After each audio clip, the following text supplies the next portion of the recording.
Bonsoir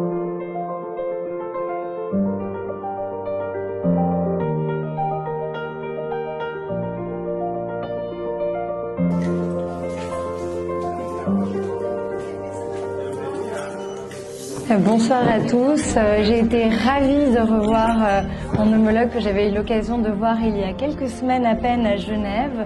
Nous avons discuté du partenariat de la France et de la RDC, notamment en matière de promotion de la langue française et des valeurs de la francophonie.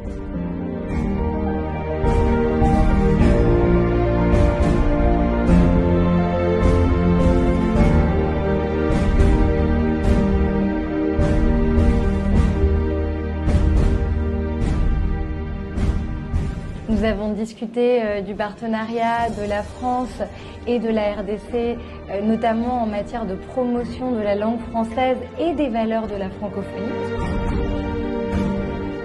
Et nous avons évoqué le partenariat entre la France et le Congo, partenariat qui existe de longue date, et puis des nouvelles perspectives d'évolution.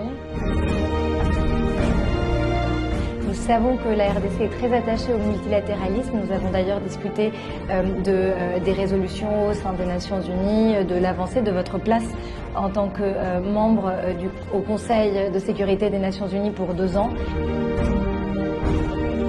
Vous savez, aujourd'hui, l'Afrique et la RDC étant un pays vraiment immense. Nous avons d'ailleurs, dans les sujets que nous avons abordés, on a parlé du recensement, qui est important pour savoir exactement combien de locuteurs de français il y a aujourd'hui en RDC, parce que nous n'avons pas les chiffres précis. Mais une chose est sûre, c'est qu'avec votre démographie, avec aujourd'hui tous les locuteurs de français qui se trouvent ici, la RDC est un acteur essentiel de la francophonie. Et la francophonie, aujourd'hui, donc il y a 320 millions de locuteurs de français à travers le monde. Nous estimons qu'en 2050, il y en aura environ 700. Et cette différence, cette croissance, elle sera essentiellement africaine. Alors pour nous, évidemment que c'est important d'accompagner les jeunesses africaines, la jeunesse de RDC et d'encourager la promotion de la langue française et des valeurs de la francophonie dans ce pays qui est un pays partenaire et ami.